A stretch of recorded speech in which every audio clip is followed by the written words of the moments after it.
네, 주요 경제 이슈 이영석 현대경제연구원 연구위원과 함께 짚어보겠습니다. 안녕하세요. 안녕하세요. 네, 저희 먼저 이웃 나라 일본 중앙은행이 17년 만에 금리 인상을 이제 단행했는데 그 얘기부터 해보겠습니다. 말하자면 이제 8년 만에 마이너스 금리를 해제한 셈인데, 이게 역사적 전환점이다.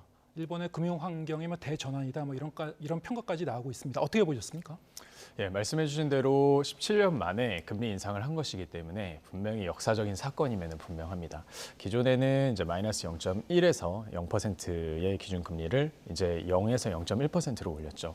이런 부분들은 이제 이제 8년 만에 이제 마이너스 금리 정책에서 탈출한다는 점에서도 굉장히 의미 있는 어떤 정책 결정이라고 할 수가 있고, 이런 배경에는 아시다시피 이제 물가가 있습니다. 네. 물가를 인플레이션을 억제하기 위해서 이제 중앙은행이 금리를 올릴 수밖에 없는 그런 상황이었다라고도 평가할 수가 있는데, 중앙은행 총재가 언급했듯이 임금 상승률, 이제 춘투라고 해서 이제 봄에 기업과 노동자가 이제 임금 상승률에 대해서 이제 협의를 하는데, 이게 30년 만에 가장 높은 수준인 5.33%. 의 임금 상승을 이제 하는 걸로 이제 되었습니다. 그러다 보니까 임금이 상승하게 되어지게 되면 사실 이게 추후에 소비자 물가 상승률의 압력으로 이어질 수밖에 없는데, 왜냐하면 기업이 결국에는 임금을 주는 건 기업이니까 기업이 임금이 높아지다 보니까 비용이 더 늘어나서 추후에는 소비자에게 가격을 높이는 쪽으로 전가할 수 있으니까 소비자 상승률이 높아질 수밖에 없다. 그러다 보니까 이렇게 춘투 임금 상승률이 역사상 30년 만에 가장 높은 수준을 기록하면서 추후에 인플레이션을 잡기가 어려워질 것이라는 그런 판단 하에 이제 마이너스 금리 정책에서 조금씩 한 발자국 나와서 이제 0에서 0.1%까지 이제 올린 것으로 보입니다. 네.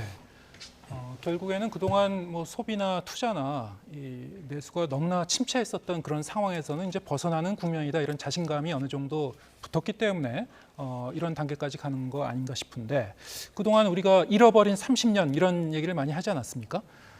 그러면 그런 아주 길고 긴 장기 불황에서 이제 빠져나오고 있는 것인가? 그런데 이제 일본 총리 기시다 총리는 일단 신중한 입장을 보이긴 했어요. 어떻게 보십니까? 조만간 그래도 정치적으로라도 어떤 선언을 할 가능성이 있습니까? 예, 디플레이션 탈출은 말씀해 주셨다시피 일본 어떤 정부나 경제의 어떤 수건이었었죠. 예, 그래서 사실 디플레이션을 현 정부의 임기 가운데 탈출을 했다라는 선언을 하고자 하는 마음은 분명히 있을 겁니다. 예. 그걸 통해서 이제 지지율이 올라갈 수가 있기 때문이죠. 다만 이번에 이제 금리는 올리긴 올렸었지만은 네. 중앙은행은 굉장히 신중한 스탠스를 취하고 있습니다. 국채 매입을 지속을 한다든지, 그리고 향후에도 급격한 금리 인상이 없을 것이라든지.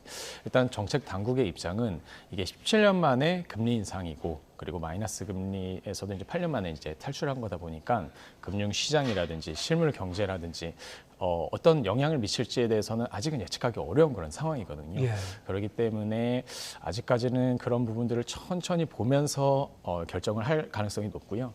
그런 의미에서도 디플레이션 탈출에 대해서도 이제 선언을 하고자 하는 그런 마음도 있을 거고, 언젠가는 저도 할 것이라고 생각하는데, 조금 상황을 지켜보면서 이제 선언하는 국면이 나오지 않을까 생각하고 있습니다. 예. 금융권에서는 그럼 언제쯤 일본이 이 금리 인상을 할 것인지 굉장히 주목하고 있었는데, 막상 하고 보니까 시장은 상당히 좀 담담하게 반응하는 것 같습니다.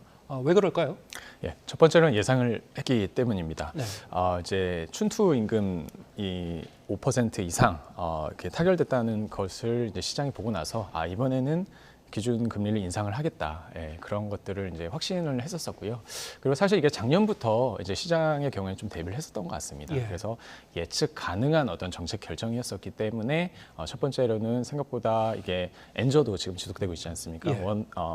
엔달러 환율이 이제 150인데 150 수준을 여전히 유지하고 있는 그런 상황이고, 또한 이제 마이너스 0.1에서 이제 0%로 올렸는데 분명히 이제 마이너스 금리에서 탈피한 건 있지만 그 금리 상승폭 역시 적고, 여전히 주요 국가의 기준금리 격차는 굉장히 큰 상황입니다. 네. 그러다 보니까 아직까지는 그 효과가 나타나기에는 조금 낮은 수준이다, 금리가. 그러다 보니까 시장 역시 이 효과가 나타나기까지는 이제 시간이 걸리겠다라는 것을 이제 판단을 하다 보니까 큰 영향은 보이지 않았던 걸로 보입니다. 일단 인상을 했다는 것 자체는 이제 중요한 사건이긴 하지만 인상폭 자체가 워낙이 그 소폭이었고 네, 맞습니다. 그 추가 인상이 언제쯤 있을지도 이제 좀 더 지켜봐야 되는 상황이고 맞습니다. 점진적으로 일단 그 올려간다고 하니까 맞습니다. 시장은 좀 이렇게 담담하게 반응하고 있다. 그럼에도 불구하고 그러면 앞으로 향후 방향성은 엔화 약세에서 엔화 강세로 점차 갈 것이다 이렇게 잡는 건 맞습니까? 예, 점진적이지만 엔화가 지금 현재 약세 국면에서 천천히 이제 강세 국면으로 갈 것은 저희도 예상을 하고 있습니다. 이제 일본 같은 경우에는 중앙은행의 금리를 조금씩 올리는 그런 방향성을 볼 것 같고, 예. 주요국은 아시다시피 이제 금리를 좀 낮추는 쪽으로 가다 보니까 이제 금리 차이도 축소가 되기 시작하면은 엔화가 조금씩이지만은 이제 강세 국면으로 갈 가능성이 있다는 점을 예. 저도 생각하고 있고, 다만 단기적으로는 여전히 엔저 국면이 이어지지 않을까 하는 생각은 가지고 있습니다. 그 말인즉슨 그러면은 올해 안으로 그 엔화 강세가 가시화될 가능성은 뭐 별로 높지 않다고 보시는 겁니까? 어떻게 보십니까? 예, 아직까지는 이제 그 중앙은행 총재가 얘기했듯이 급격한 금리 인상이 없다 했기 때문에 언제 또 금리를 올릴지에 대해서는 조금 지켜봐야 되는 상황이고, 그렇다는 얘기는 기준금리가 올라가는 속도, 일본의 기준금리가 올라가는 속도가 예상보다 느릴 수 있고, 그리고 주요국 역시 금리 인하 속도 역시 최근에 뭐 유가가 상승한다든지 또 인플레이션이 아직 잡히지 않는 그런 모습을 보이고 있기 때문에 천천히 내릴 가능성이 높아서 금리 격차 자체는 높은 수준을 여전히 유지할 것으로 보이기 때문에 올해는 아직까지는 좀 엔저라고 불릴 만한 엔 달러 수치가 나오지 않을까 하는 생각 가지고 있습니다. 예. 자, 또 하나 이제 시장이 주목하는 부분이 그동안 이제 일본 이 엔화 저금리 시대에 해외로 이제 유출된 그런 자금들이 많지 않았습니까? 해외 이제 채권 같은 데 이제 묻어뒀었던 일본 자금 어마어마한 그런 규모라고 하는데 이것이 급격하게 다시 이동하는 거 아닌가? 그러면은 이제 국내외 금융시장에 어떤 영향을 주는 것이 아닌가? 이렇게 주목했었는데 이 부분은 어떻게 보고 계십니까? 예, 말씀해 주신 대로 이게 엔캐리 트레이드라 해서 예.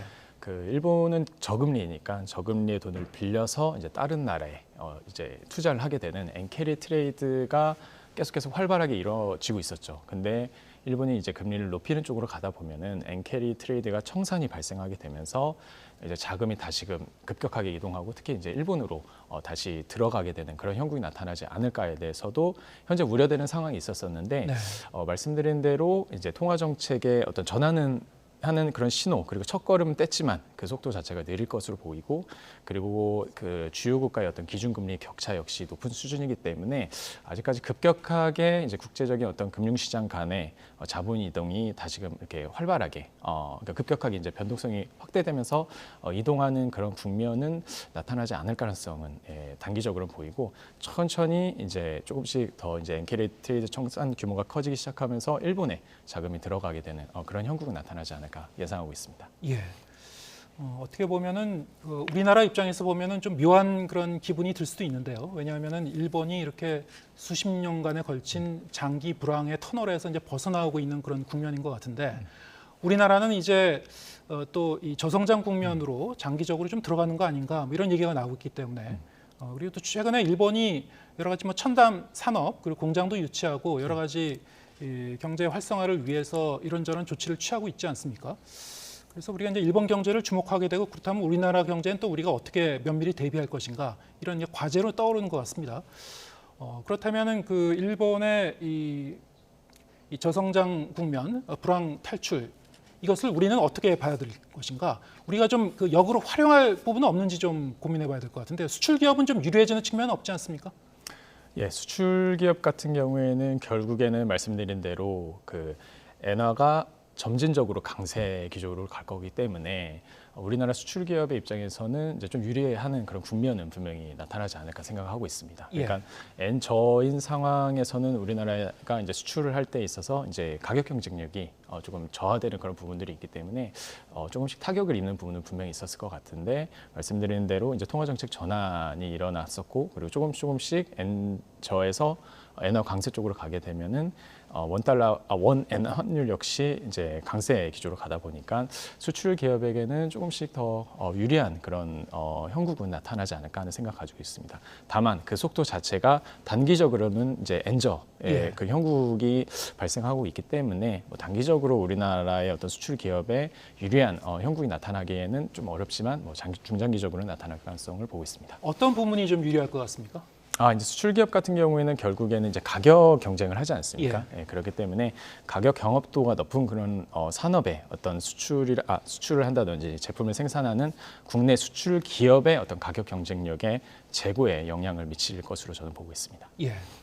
그렇다고 해서 일본이 이제 불황을 탈출한다고 해서 그동안에 이제 저성장 국면에서 갑자기 이 경제 성장률이 확 하고 올라가고 뭐 이런 건 아니지 않습니까? 어떻게 좀 전망되고 있나요? 예, 좋은 말씀해 주셨는데요. 작년이죠. 2023년에 일본이 이제 깜짝 성장을 했습니다. 그래서 1.9%인데 보통 0.7에서 뭐 1% 성장을 했던 국가가 이제 작년에 이제 2% 가까이 이제 성장을 해서 이제 일본의 이제 성장률이 높아지는 감은 분명히 있는데 그래도 올해는 1%로 다시금 떨어지지 않을까에 대한 예상을 지금 주요 기관 뭐 IMF라든지 주요 기관들이 하고 있는 상황입니다. 왜냐하면 뭐 말씀해 주신 부분대로 뭐 IT 기업이라든지 그런 얘기를 해주시긴 했었지만 그럼에도 불구하고 생산성이 좀 낮다. 노동 생산성이 저하되고 있는 상황이고 너무나 이제 제조업도 이제 일부분 중심으로 이제 어떤 생산 혁신이 이루어지지 못한 것에 대해서 장기적으로 저성장 국면이 이어지고 있었던 그런 상황이기 때문에 다시금 작년 깜짝 성장에서 1% 성장으로 다시금 돌아가지 않을까 하는 그런 예상을 가지고 있긴 합니다. 예.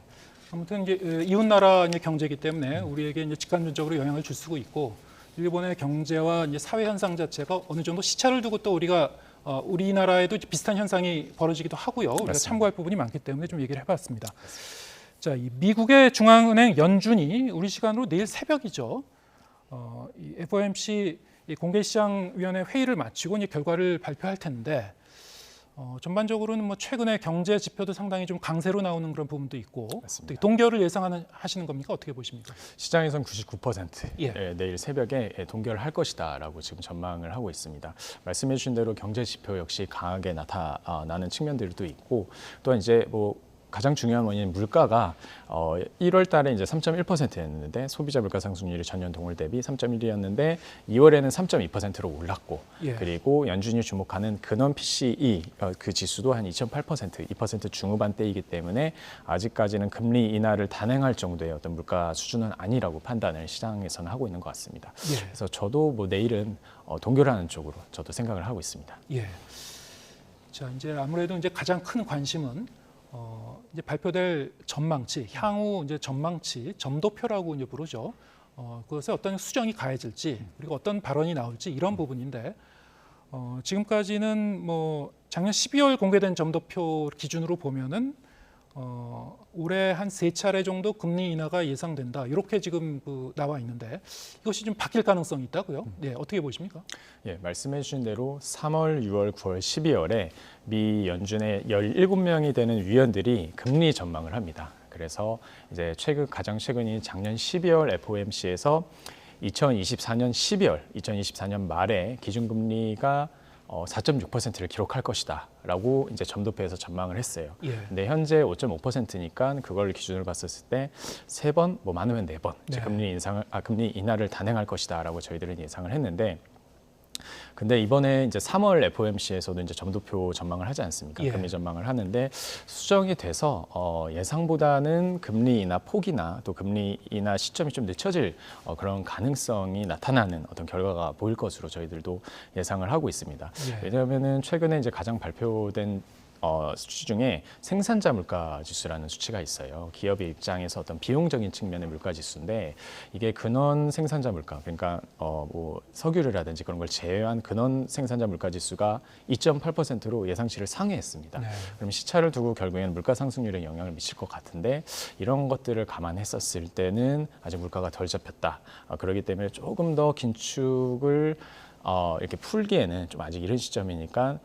조금 더 이렇게 금리 인하 폭도 줄이고 금리 인하 시점도 늦추지 않을까 하는 그런 전도표를 저도 예상하고 있습니다. 이를테면 구체적으로 얘기하면 올해 한 3차례 정도 금리 인하가 아니고 한 2차례만 인하할 수도 있는 것이고 인하 시작 시점도 좀 더 늦춰질 수 있고 그렇게 보시는 겁니까? 언제쯤부터 금리 인하할 것 같습니까? 예, 말씀 잘해주셨는데 기존에는 이제 3번, 4번 저도 생각했는데 예. 저도 한 2번 정도, 뭐 많으면 3번 정도로, 그러니까 1번 정도 좀 줄이는 쪽으로 이제 결과가 나타나지 않을까 저도 생각을 하고 있고, 저는 원래 이제 하반기를 예상을 했었어요. 그래서 예. 한 3분기 정도 예상을 했었는데 이제 좀 늦은 3분기, 뭐 9월 달이나 아니면 이제 4분기에 예. 한 번 정도씩 하지 않을까, 그 시점이 늦춰지지 않을까 하는 예상을 좀 개인적으로는 갖고 있습니다. 그렇군요. 9월 내지는 이제 4분기 얘기까지 나오는 거군요. 맞습니다. 조금씩 시간이 갈수록 늦춰지고 있는 것 같습니다. 네, 예, 맞습니다. 전방되는 그 시작 시점, 그 언제 금리 인하를 할 것인가. 이거는 새벽에 미국 연방공개시장위원회의 이제 발표 내용을 보고 좀 더 지켜봐야 될 것 같고요. 자, 그렇다면은 우리나라 이 한국은행 같은 경우에는 또 사실 고민이 좀 많이 있을 것 같아요. 최근 뭐 국내 이 고물가 상황도 있고, 게다가 뭐 국제 유가도 좀 심상치가 않고, 또 이 미국의 이제 기준금리 상황도 같이 봐야 되고, 미국의 기준금리 인하 시점이 늦춰지면 늦춰질수록 한국은행의 기준금리 이 조정 여부에도 어떤 영향을 주게 되는 겁니까? 어떻게 보십니까? 네. 이번에 FOMC에서 그 전망을 했었을 때 기준금리 인하 폭도 낮게 하고, 그러니까 3번 올리는 거를 3번 낮추는 거를 이제 2번으로 낮추고, 그리고 이제 인하 시점도 늦춰지게 되면 한국은행 역시 그 영향을 받아서 더 기준금리 인하 시점이 더 오래 늦춰질 가능성을 저도 보고 있고, 또 예. 인하하는 횟수 역시 줄어들지 않을까 생각을 하고 있습니다. 일단 한국의 이제 소비자 물가 상승률 역시 아직 잡힌 상황은 아니거든요. 아직까지 3% 초반대를 유지하고 있기 때문에 정책 목표 수준이 2%보다는 이제 높은 상황이죠. 아직 물가가 잡히지 않은 상황으로 볼 수 있고, 두 번째는 역대 최대치, 즉 미국이 5.5%, 우리나라는 이제 3.5%를 했었을 때 2.0%포인트가 차이가 나거든요. 근데 우리나라가 뭐 예를 들어서 이제 선제 금리 인하를 하게 되었을 경우에는 이제 기준금리 격차가 더 심해지고, 이러다 보면 자본 유출이 발생하고 외환시장에 불안이 생기게 되기 시작하면서 환율 역시 높아지고, 그러면 수입 물가가 높아지면서 인플레이션 리스크가 더 확대될 수 있습니다. 예. 그런 시나리오를 생각하지 않을 수가 없기 때문에 미국보다는 이제 기준금리를 늦추는 것이 저도 베이스라인의 어떤 전망인데, 말씀드린 대로 미국의 기준금리 인하 시점이 계속해서 늦춰질수록 한국은행도 좀 더 늦춰지는 그런 결과가 나타나지 않을까 생각을 하고 있습니다. 국내 기준금리도 그러면은 4분기 이후점으로 보면 되는 겁니까?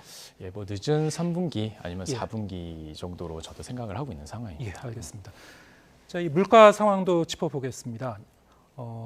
이 신선식품을 중심으로 이제 가격이 많이 좀 오르고 있고요. 고공행진이 계속되고 있는데, 정부가 이제 할인 지원을 집중적으로 하면서 뭐 사과나 배 같은 이제 과일 가격이 조금 뭐 하락세로 돌아섰다고는 합니다만, 소비자 입장에서 뭐 이렇게 많이 체감은 되지 않을 것 같아요. 아직까지는 정부의 대책이 뭐 할 수 있는 그 카드가 몇 개 안 되긴 할 것 같은데, 이를테면 뭐 이 재정을 투입하는 그 할인 지원 부분, 그리고 이 관세를 조정해서 이제 이 수입 과일을 더 많이 수입하는 그런 부분 등이 있습니다만, 한 가지 드는 의문점은, 그렇다면은 이를테면은 키위라든가 체리라든가 아니면 다른 뭐 이 수입 과일을 더 많이 물량을 늘려서 사과나 배 대신 그것을 이제 대체할 수 있는지, 이런 그 궁금증은 계속 있거든요. 어떻게 보십니까? 일단은 국내 소비자들의 입장에서는 그래도 사과나 배를 이렇게 수입 과일로 좀 대체하는 어떤 기호라고 하죠. 어떤 과일에 대한 기호가 이렇게 좀 확정적으로 좀 사과나 배에 이렇게 집중된 부분들이 있기 때문에 분명히 이제 수입을 통해서 이제 대체하고자 하는 노력도 필요하고 일부분 발휘할 것으로 보이긴 하겠지만, 그래도 좀 한계가 있지 않을까 하는 생각을 가지고 있고요. 그리고 말씀해 주신 대로 어떤 그런 정책적인 노력을 통해서 이제 가격이 인하되는 부분들이 있는데, 워낙 많이 오르지 않았습니까? 워낙 많이 올라서 좀 떨어진 부분들이 이제 아직까지는 소비자가 직면하는 그 가격에 만족스럽지 못한 그런 상황들도 분명히 있을 것 같고, 그래서 이제 정부 쪽에서는 이제 그런 노력과 함께 더불어서 좀 근원적인 노력까지 좀 병행하고자 하는, 말씀해 주시겠지만 그런 것까지 병행하는 쪽으로 좀 정책을 좀 기조를 가져가는 것으로 생각하고 있습니다. 네.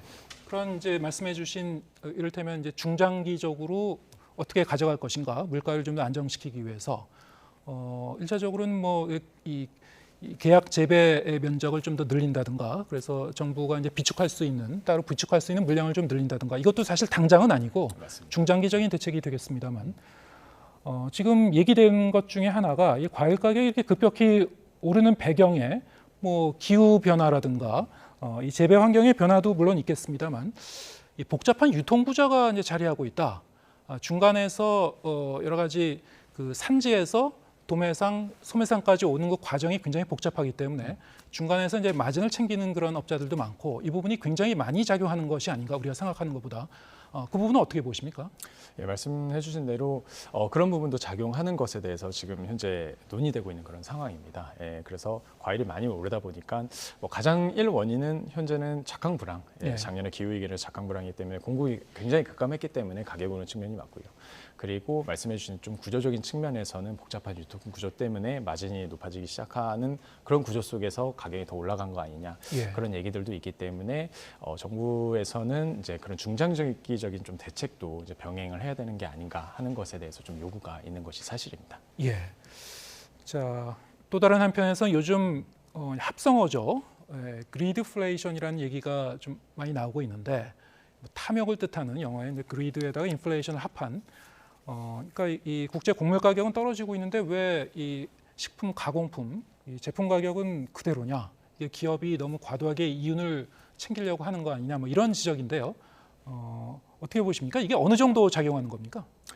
예, 그리드 인플레이션에 관해서는 사실 이제 재작년부터인 거죠. 예, 재작년부터 이제 주요국을 중심으로 이제 논의가 되었었던 예. 것이었습니다. 이제 물가가 급등하는 것 과정 가운데 기업이 물가가 전반적으로 비용이 올라가는 상황 속에서 물가도 높아지고 뭐 신선 제품이라든지 이런 것도 높아지고 있는 상황 속에서 그러니까 비용이 높아지니까 기업의 입장에서는 가격 인상의 명분이 있잖아요. 근데 가격 인상을 좀 더 이익을 이제 초과 이익을 달성해서 조금 더 이익을 확대하고 싶어서 가격을 더 많이 올리고 예. 이런 가격의 급등이 소비자 물가 상승률에 영향을 미치는 거 아니냐 예. 하는 그리드 인플레이션에 대한 논의가 뭐 학계에서도 이제 전반적으로 이루어지고 있었고 뭐 정부 쪽에서도 주목했었던 그런 사안으로 보입니다. 이것에 대해서도 이제 국내의 경우에는 이제 최근 연구 결과에 의하면은 미국이나 뭐 유럽보다는 그래도 정부가 조금 이제 이거는 뭐 찬반 논란이 있겠지만 뭐 임금 상승을 좀 억제한다든지 예. 뭐 가격을 뭐 억제한다든지 그런 노력들이 있었기 때문에 우리나라 같은 경우에는 그런 노력으로 인해서 그리드 인플레이션이 나타나지 않는다 네. 하는 그런 연구 결과는 존재하는 상황입니다. 예. 그런데 이제 부문별로 이를테면은 밀가루 가격 이제 이 떨어지게 되면은 그 가공식품 가격도 이제 떨어져야 되는 거 아니냐. 그래서 그걸 가격에 반영해 달라. 뭐 설탕 가격도 이제 현장 조사한다고 하고요. 자, 이런 부분은 어느 정도 물가에 영향을 미칠 것 같습니까? 예, 현재 물가가 많이 오른 상황에서 좀 체감하기는 어렵겠지만 분명히 그런 가격 인하로 인해서 우리나라는 좀 그리드 인플레이션의 강도가 주요국보다는 적다는 그런 연구 결과가 이제 최근에 있었기 그렇군요. 때문에 예. 예, 그런 걸 바탕으로 했었을 때는 효과는 나타날 것으로 생각하고 있습니다. 예. 자, 마지막으로 국제유가도 짤막하게 짚어보겠습니다. 최근 들어서 4개월여 만에 최고 수준으로 이제 상승하고 있다고 하는데요. 배경이 뭐라고 보시는지 그리고 앞으로도 국제 이 유가 같은 경우는 계속 좀 그 불안한 흐름을 보일 것 같습니까? 어떻게 전망하고 계신지요? 예, 말씀해 주신 대로 국제 유가가 80으로 복귀를 했죠. 예, 이제 70 중후반에서 왔다 갔다 하다가 이제 최근에 이제 80 초반대로 이제 복귀를 하게 되었었습니다. 이러한 배경에는 지속적으로 있어왔던 오펙 플러스의 감산이 있었었고 또한 지정학적인 갈등의 요소들이 지속이 되는 그런 상황들도 있었었고 그리고 2월 달에 중국의 경제 지표가 예상보다 좋았어요. 예, 산업 생산이 예상보다 좋았고 또 소비가 또 기대보다는 소비가 위축될 것 같았는데 생각보다는 수치가 괜찮게 나왔다 보니까 네. 원유 수입 제1국이라고 할 수 있는 중국이 경기가 나름 괜찮다고 생각하다 보니까 결국에는 유가 상승의 상방 압력으로 작용할 것이다라는 배경이 있었던 것 같습니다. 예. 그러다 보니까 유가가 80으로 복귀하게 되었었고 이런 것들이 결국에는 전반적인 글로벌 인플레이션의 상승 압력으로 지속이 될 수 있다라고 저도 생각하고 있습니다. 예, 알겠습니다. 자, 유가가 오르면 국내 물가에는 어떤 영향을 미칠지 좀 더 지켜봐야 될 것 같고요. 정부도 뭐 지금 유류세 인하 연장하는 방안도 검토 중인데 어떤 조치를 내릴지 함께 지켜보도록 하겠습니다. 오늘 말씀 여기까지 듣겠습니다. 이영석 현대경제연구원 연구위원과 함께했습니다. 고맙습니다. 감사합니다.